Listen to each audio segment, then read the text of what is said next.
which is the highest score you can achieve on an AP exam. 14 of our courses scored above the state average and 12 scored above the global average. But one of the really important things about this for us and this recognition is the hard work of our students and teachers, but also this was the highest pass rate on AP exams that we had in the history of Northridge High School, as well as our A-plus partnership. It offers great incentives for our students and teachers to do as well as we know that they can do. So I'm happy to report that with this partnership, we awarded 320 $100 gift cards to our students for a total of $32,000 we gave out to students through our A-plus partnership just for their qualifying scores on the AP exams. But there's more with that that's really, really great is that our teachers also receive incentives for their hard work. So our teachers totaled $37,000 in incentives for their hard work and dedication. So we're just very proud of that. Dr. Williams, before you, Dr. Rand, you said something, that your highest pass rate on AP year to date, is that correct? Yep. And your numbers for AP, can you talk about where those are? They are continuing to increase. We're very proud that we are continuing to offer more AP courses. So last year we added AP Research, AP Seminar, AP Macroeconomics. For the upcoming school year, we're looking to add in AP African American Studies as well as AP Cybersecurity. So we're continuing to increase those opportunities for our students to receive some of that rigorous curriculum and instruction, as well as we're allowing any and all students that want to take an AP course to come join and take an AP course. If you're up for the challenge, we certainly sign you up and we put you in the course and we put you in the best position to be successful. And board, I just want to underscore why that's so important. You have your data book that we gave you last month. So at Northridge, where you see your AP participation and qualifying scores going up, equally you see dual enrollment as high and increasing. So you are really seeing Northridge High School expand rigorous opportunities for all students in the school, and that's coming out in their outcomes. So, and I think that's really important too, that we offer students just a variety of different opportunities, and that's just a testament to you guys and how you support us in our schools, just to allow our students to take some of the opportunities. They can do AP, they can do dual enrollment, they can do both. And I think that's just a great opportunity for all of our students. So thank you guys for your support in those endeavors. We really appreciate it. And at the middle school, the best way to explain the program is take the rigor of instruction in AP courses and put it in all of our middle school courses. So while you don't get AP credit, you get AP level instruction. And so with the grant, this was our second year, and the incentives, we had 120 students meet either their growth target or benchmarked in both reading and math, and they got a $50 gift card, so that was $6,000 provided to students. Our teachers, by participating in the grant, sign the LOA. They do things throughout the year, attend fall workshops, they do instructional rounds, vertical team meetings, so they can earn stipends for doing reflections and follow up on that. But also we had a school growth goal, and we exceeded that. So that's where the recognition for School of Excellence came from, is exceeding our school growth goal. With that came an additional $500 for each teacher. So we had teachers getting as much as $1,200 or $1,300 additional through this grant. And so our total was north of, I think, $21,000 that our students and teachers received this year. What I love most about this is, while it may not be seen, what we're doing is translating up to the high school. And since this is for all students, it's going to expand even more opportunities when they get to high school for all the courses that they're offering. My hope is that the demand for AP courses goes up because of what they're taking with them from the middle school to the high school. So this is an ongoing thing. We will be ending our portion of the grant this year because it's a 3-year grant. But thanks to Title II funding, budgeting, and things like that, we're going to continue the partnership with A+, hopefully. And so any new teachers we have come on, we're going to try and send them to the trainings in the summer. Teachers have not finished years 2 or 3, we're going to continue that. So this is not an end to the process. This is the beginning. It's a solid foundation for us to continue offering that high level of rigor to every student. It's everyone who walks in there. And so we're excited to see this. Again, we'll do the PSAT 8 and 9 in the spring. We'll have our data from that, and we're hoping to be a school of distinction next year, which is the second level of the A+ awards.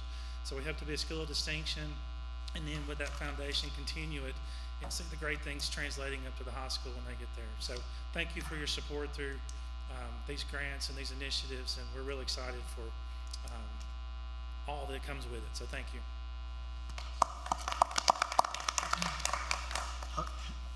Dr. Williams and Dr. Reddy, we want to say we're appreciative of your leadership. You two at those schools, y'all set the example. You guys define the culture, and you two walk the walk of leadership, and it shows in everything that's going on in those two schools. And we appreciate the tone that y'all set for your schools. And wonderful job, and we appreciate it, and look for much brighter and better things even going forward. So thank you guys for what y'all did. Thank you. If I could just add, I think it's great that you're doing this in the middle school. It is very difficult to explain to students not to even think about trying to explain to their parents about AP and how the rigor and everything once they get to high school. To have some of the skills and knowledge about going into it prior, I think this is a great opportunity for all of our students, because I know when we were doing different things and you say, well, your child need to take dual enrollment. Well, he's in the 10th grade. I didn't hear nothing about it. But now they have the opportunity to learn a lot about it in middle school. And I think this is a great opportunity for our system. Thank you. And to be clear, this is for all students. This is every one of our students. Right. And so I can only see so many benefits coming from this. When they get to, like you say, when you get to high school, that should be the norm, is taking AP courses. Not finding excuses to get out of them, but finding reasons to get into Get them. into them. So, thank you. Great. Great job. We scaled back a ton on prerequisites for those AP courses because we feel that if a student's up for the challenge and they're willing to work hard, that they're welcome to come into those classes. And that is a testament to they're getting those skills and learning out at the middle school. So when they get to us in the high school, they're ready to take on those challenges and succeed. So it's been a great partnership. Great job, guys. Great. Thank you. Thank you both. All right, item number 6, because I've had to pour through so many negative comments, we're going to move the CSFO annual evaluation summary report to December the 16th. Item 7, public comments. No one has signed up. Item 8, informational reports. Tonight we're going to hear from Dr. Daria, and we will receive and discuss the TCS Board of Education self-evaluation. Thank you, Mr. Chairman. I do have, board members, I have homework for you, which is in this report. We are going to do the board self-evaluation through AASB.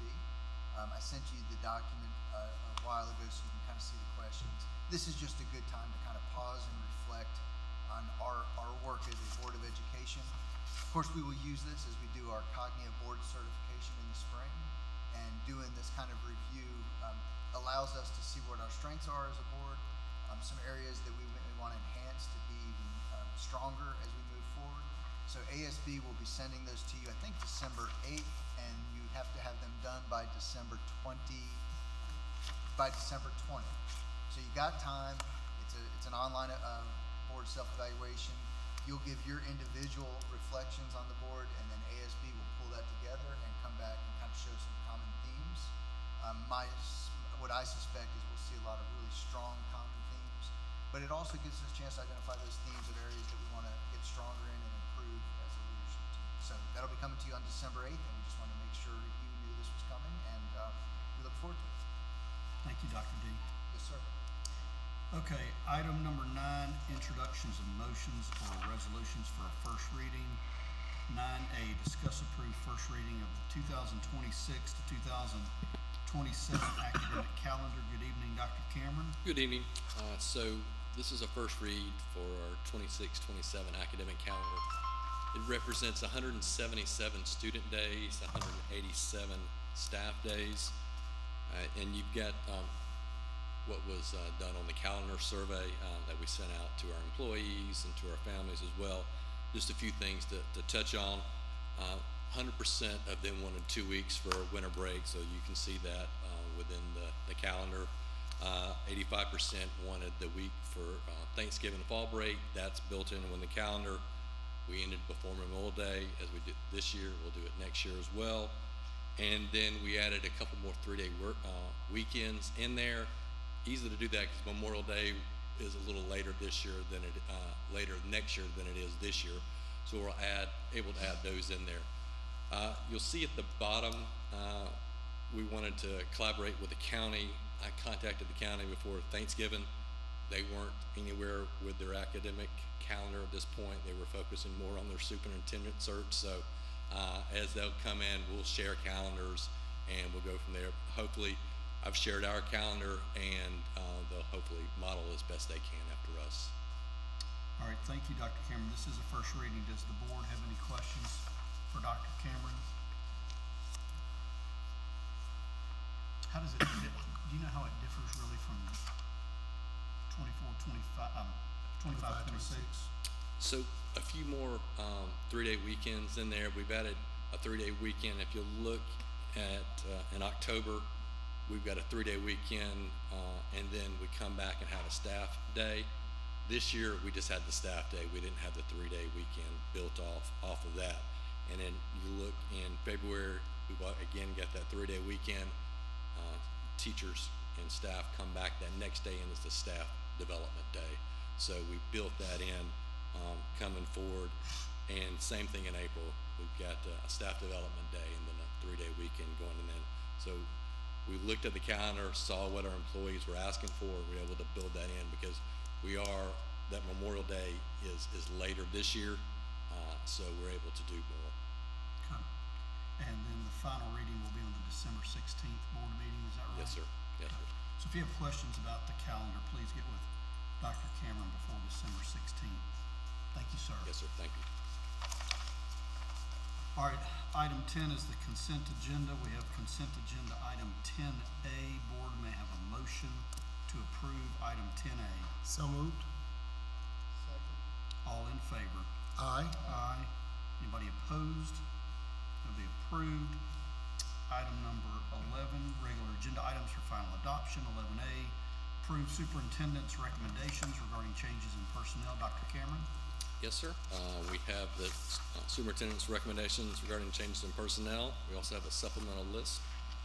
I'll go through both with you. Starting on page 1, you have 5 retirements, 1 new certified personnel, 11 part-time extended day tutors, 1 25-26 Paul W. Bryant athletic supplement removal, and 20 2025-26 supplied resource managers.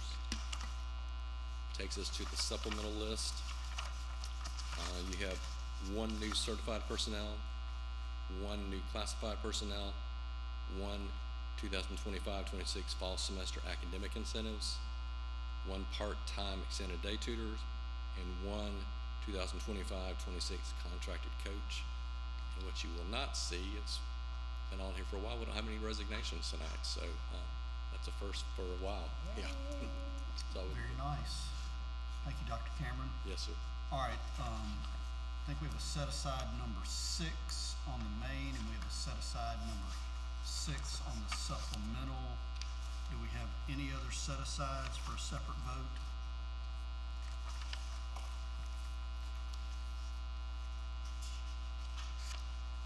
All right, hearing none, accepting number 6 and number 6 on the supplemental list. Board may have a motion to approve. So moved. Questions or discussion for Dr. Cameron? Hearing none, I'll call for a vote. All in favor? Aye. Aye. Anybody Abstain. opposed? None on that one. We haven't, that's not the set aside yet. This is the main list. Okay. All are in favor, the motion passes. All right, board may have a motion to approve number 6. Second. Questions or discussion for Dr. Cameron on this one? I'll call for a vote. We have 1 abstention with Ms. Grant, so I'll call for a vote. All in favor? Aye. Aye.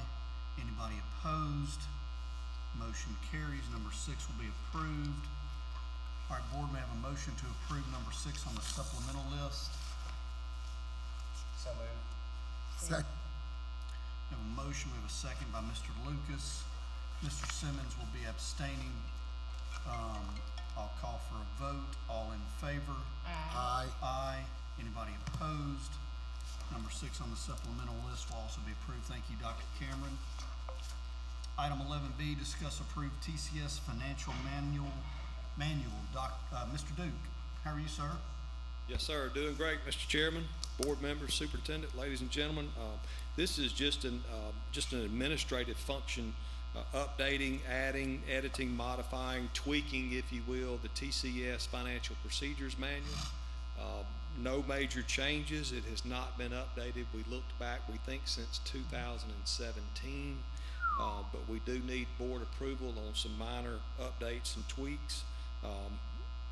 So in this document, we try to balance financial equity between meeting audit requirements and employee functions and operations and employee reimbursements, for example. Just trying to find a balance between making sure we make our employees whole, meet audit requirements, state examiners requirements, and so again, no major changes. Okay, thank you, Mr. Duke. Board may have a motion to approve. So moved. Second. We have a motion, we have a second. Any questions for Mr. Duke? Do we have a built-in auto review on that one? Date, say every so many years or so, we don't have that, do we? Like on the document, It said review. Policy review. you know, I'm not sure about that, but I've actually made a note to myself. I think what I want to do is maybe come back maybe at least once a year or every 6 months and just kind of freshen this up. Again, it's probably been 8 years or so since it's been brought up, but most of it hasn't changed. So there's probably a good reason that it hadn't been brought up, because there's been no major changes. I'll give you one example of one reason we're bringing it up is the state increased the amount where you have to bid something from $15,000 to $40,000. So we had $15,000 in the manual, so we thought it was time to go ahead and hard code that in at $40,000. That will change based on some inflationary adjustments that the legislature made, where it will go up over time. So we may come back in a year or so, if there's been any significant changes, ask you to update it again, approve, update. Right. And I wasn't meaning to make just a built-in every so many years review, just so it just have I think that's a good idea. something just to hey, been 2 years, or let's put built-in review. Mr. Lucas, I think at least once a year would be a good idea. Yeah, that'd be fine. Cause I just think with audits, we just need to make sure if they come in on an audit, let's not have something sitting in that manual. And that's kind of what, based on the audit each year, the audit report, we take that audit report and look at our financial procedures manual, see if anything needs to be, I'm gonna use the word recalibrated, so to speak, because a lot of times what their audit is a check against our own financial See if we procedures. know what we're supposed to be doing. Exactly. Very good, Mr. I'm good. Any other questions? Call for a vote. All in favor? Aye. Aye. Anybody opposed? Be approved. Thank you, sir. Thank you. Item 12, unfinished business. We do not have any unfinished business to attend to. General announcements. There is AASB in Montgomery on Friday and Thursday for the delegates, right? Who's the delegate?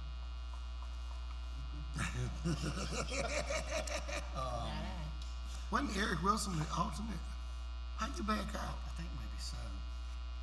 Not sure about that. We'll have to review the minutes on that. Clint said he might not come, so you gonna have to show up. Do we have student hearings next week? Two student hearings next Tuesday, December 9th. Our last board meeting before the end of the year will be in 2 weeks, December the 16th. And does any board member have any general announcements? Not tired. So tomorrow, we got an announcement for the Saving Awards. Which one are y'all going or not?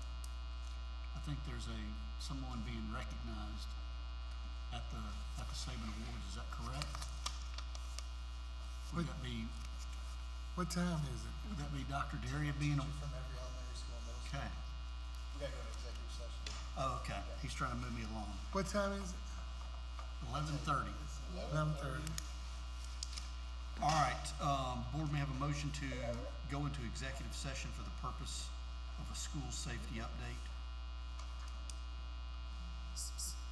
So moved. Second. All in favor? Aye. We'll now go into executive session. Are we gonna stay in here or are we yonder? They're set up next door. Oh, they're on? Okay. What's in Norfolk?